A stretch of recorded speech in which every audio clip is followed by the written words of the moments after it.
I got to tell you, with this IR stuff, one of the things that's just a killer right now is I wake up every morning on who's going to call today. It has become that frequent, and it's scary.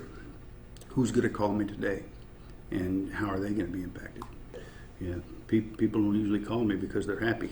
What we're really seeing a lot of is your general ransomware. Somebody gets an email, they have a bad link, they open a file with a macro that's enabled. There are some of the things that I want to talk to you about how to protect yourself there.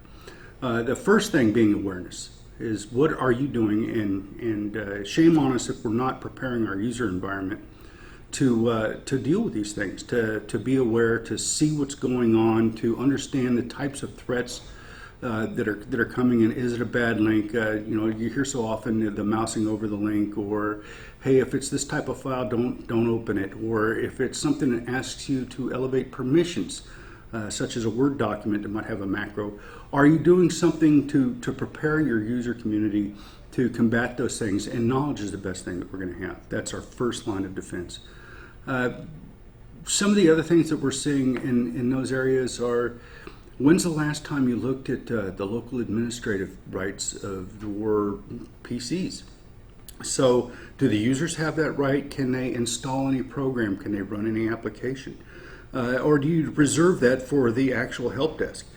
We had an incident here at Quest where a customer came to us and their HR department had been sent a resume document, and the person in their human resources department couldn't open that document, so they asked the help desk for some help.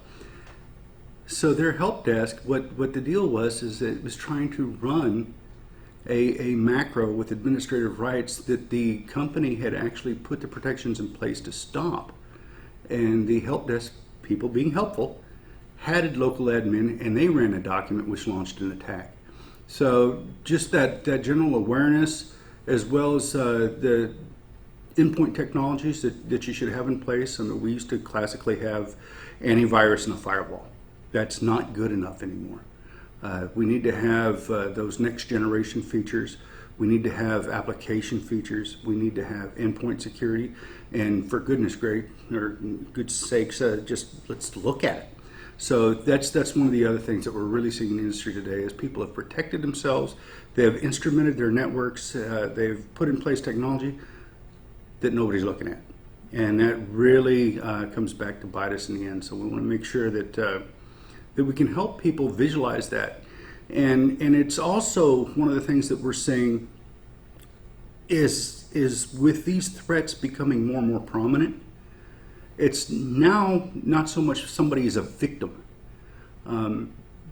IT staffs today are starting to be looked at as negligent for not taking care of their parts and pieces in their networks, their technology, and keeping an eye on it. It's no longer the mall cop at the door that's going to save your bacon. You need to have a real program, because people are starting to experience some real pains. Several companies have actually just been put out of business. They could not afford to pay the ransom that was being asked, and they could not afford to recover the data. So I saw a multi-million-dollar company go out of business in a period of 7 days. They could not function, they could not ship their product, they could not work their logistics, and they just, after that experience, could no longer function, and they lost their livelihood. So don't let that be you. You make sure that you're doing the things that you need to do to take care of those and address those items. At Quest here, we like to take an approach to where we can, our slogan is, we're here to help. So if you engage Quest with a security concern or an experience, I'm not here to bust your chops, and we're not here to audit somebody, so to say. We're here to help you out. So if there's some troubles that you're experiencing, we want to get involved. We want to roll up the sleeves with you, get in and make sure that you're instrumented, you're protected, and that you can, God forbid, have an experience like that you're able to recover. So that's one of the other things that we're looking at. In addition to the front line defenses, what is your capability to recover your critical data? So, critical data could be the recipe for Coca-Cola, it could be your payroll, it could be your customer list, client list. But you start thinking about, how would I operate if I had my most critical data lost? Can you recover? Do you have the ability to restore that from backup? Do you have a hard copy of it? Do you have just general knowledge from your staff and crew members that you could re-enter that? One of the other things that has become significant lately, and this has really kind of taken an interesting turn, is licensing. So the way manufacturers like Microsoft, VMware, and so on are licensing products now, when you're trying to do a recovery or a bare metal restore and you have to key in a license to get back operational, a lot of folks don't even have access just to recover that information. So it's another thing. It sounds very silly, like I worked 36 hours straight to get my data back up and online, and I'm at a stopping point because I can't key in a license. So what are you doing to manage that information? How is it being made available to the people that need it? How is it protected from being exploited?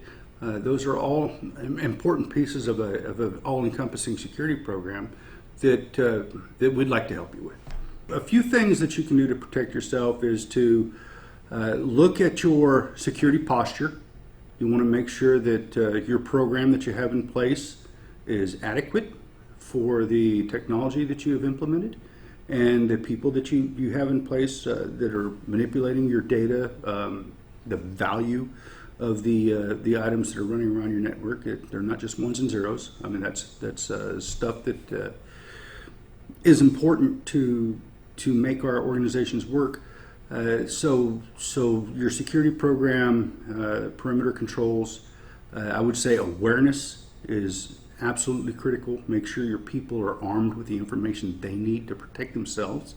And that will extend not to just your business, but how they conduct themselves at home as well. So when they're browsing, they're sharing resources with their families to make sure that people are aware of what the risks are and what to avoid. So it's important that you do that as well. I would also really make sure that I have some way to recover, because it's inevitable. It's just like when I talk to a young driver, you're going to have an accident. So for network people, you're going to have some sort of an incident, whether it's malicious in nature or just an act of God.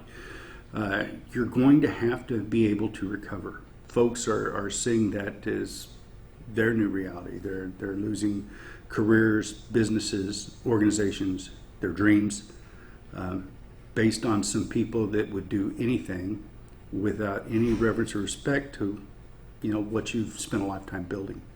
So protect yourself, and if you need some help, we'd like to help you protect yourself.